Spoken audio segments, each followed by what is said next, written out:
Bueno, ahora vamos a estudiar el caso de Verdela.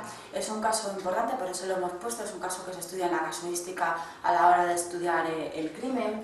El rasgo característico de Verdela es el rasgo, es un torturador nato. Tenemos otro rasgo principal de él, es que no existe escalada criminal, o por lo menos no tenemos conocimiento de que Verdela haya tenido anteriormente a que haya sucedido los asesinatos ningún problema con la policía. Sí que hubo un coqueteo de droga, pero nada más. Por lo tanto no existe escalada criminal, como sí que pudiese existir en un porcentaje alto de los asesinos en serie.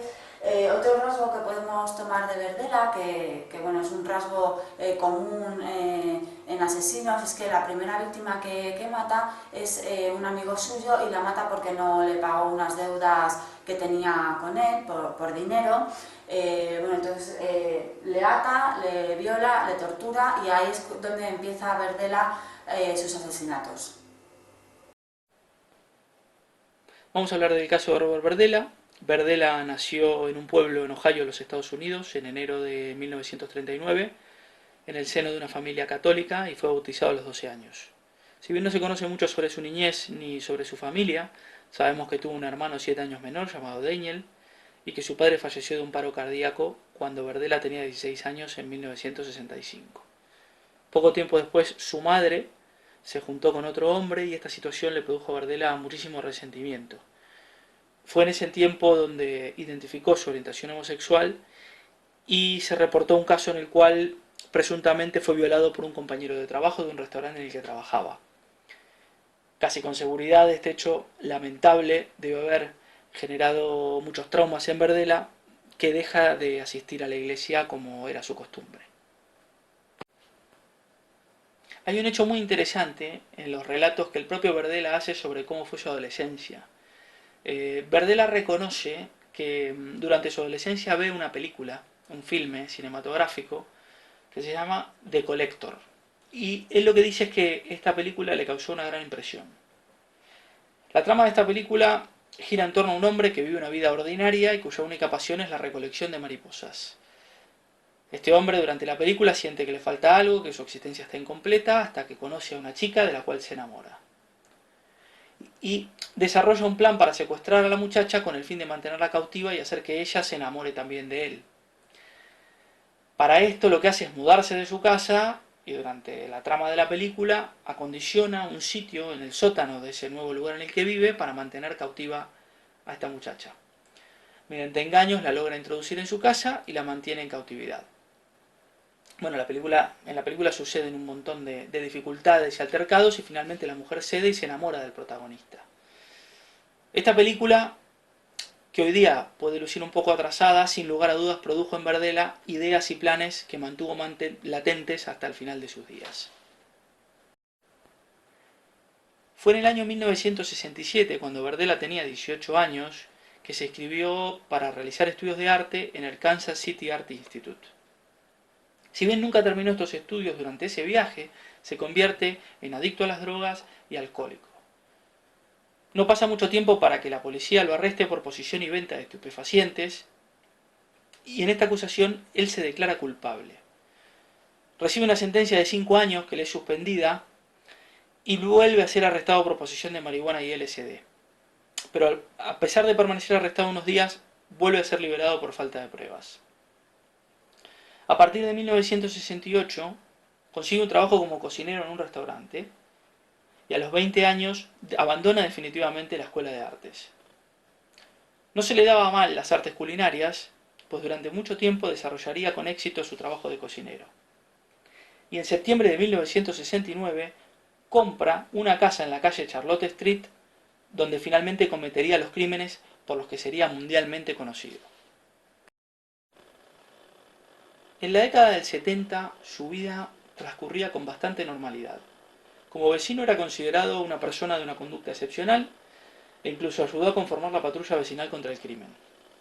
En el trabajo se convirtió en un chef muy valorado y colaboraba con importantes restaurantes.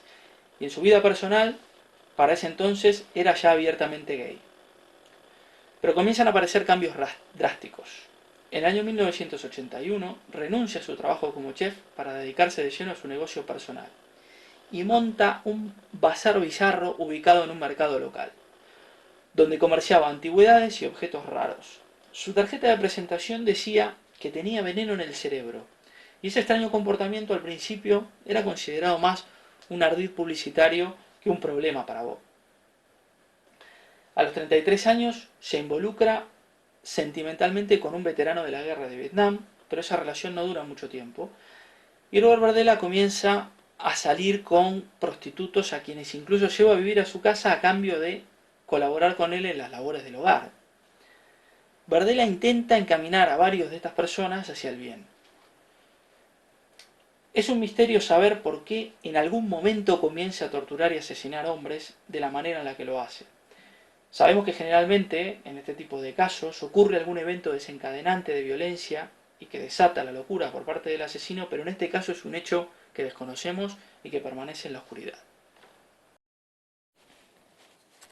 La primera víctima de Berdella, de nombre Jerry Howell, era un chico homosexual con el cual él mantenía una relación, lo conocía, eran amantes, y había una cuestión de dinero entre ellos, por la cual Berdella le reclamaba que le devolviese un dinero que le había prestado para pagar a su abogado y este no se lo devolvía. En el año 84, el 4 de julio, pasó por él y lo llevó a su casa, y ahí le suministró calmantes, por los cuales Jerry cae desmayado y Berdella lo ata. Ahí comienza a sodomizarlo y practica con él sus fantasías sexuales para luego irse al trabajo dejándolo bien atado. Al día siguiente continúa con estas torturas y humillaciones y continúa inyectándole sustancias químicas para mantenerlo sedado. Finalmente se produce la muerte de Jerry. Berdella dice que no es por el cóctel de drogas que le suministraba, sino porque se ahoga en su propio vómito, pero finalmente lo que hace es cortarlo en pedazos, descuartizarlo, incluso ayudarse de una sierra para las partes difíciles y envolviéndolo en plásticos, ponerlo en la esquina de su casa para que el camión de la basura se lo llevase al vertedero. Después de varios días, Berdella se sienta a ponderar lo que había ocurrido y comienza a escribir una bitácora donde empieza a reflejar los detalles de las torturas y las reacciones, en este caso de Jerry Howell, su primera víctima. El documento además está acompañado de una numerosa cantidad de fotografías Polaroid que van retratando los hechos que él relata. Debemos decir, y es importante que resaltemos, que Berdella tenía un modus operandi bastante similar en cuanto al tratamiento que le daba a sus víctimas durante estas sesiones de tortura. Algunas de ellas duraban varios días y él lo que hacía era dejarlos atados, irse a su trabajo y luego regresar y continuar con estas prácticas. Sabemos y hemos comentado que para controlarlos los sedaba a través de medicamentos para mantenerlos cautivos, que los ataba fuertemente y que luego practicaba con ellos la sodomía, las torturas, los golpes, hasta terminar con la muerte de distintas maneras. Y para deshacerse de los cuerpos lo que hacía era descuartizarlos y dejarlos en bolsas plásticas para que el basurero se los llevase al vertedero directamente desde la esquina de su casa. Sin embargo, hay algunas diferencias entre los distintos casos, y en el caso, por ejemplo, de la segunda víctima de Robert Sheldon, Berdella lo que hace es conservar su cabeza. Al momento de descuartizarlo para deshacerse del cuerpo, conserva su cabeza y la entierra en su patio. Ahora bien, en otro de los casos, en el caso de Mark Wallace, durante la tortura practica el uso de descargas eléctricas, que era algo que no hacía hasta ese entonces, y comienza a hacerlo y a desarrollarlo. Debemos comentar que Berdella no tenía conocimientos médicos y los tranquilizantes y fármacos que utilizaba para sedar a las víctimas eran de uso veterinario.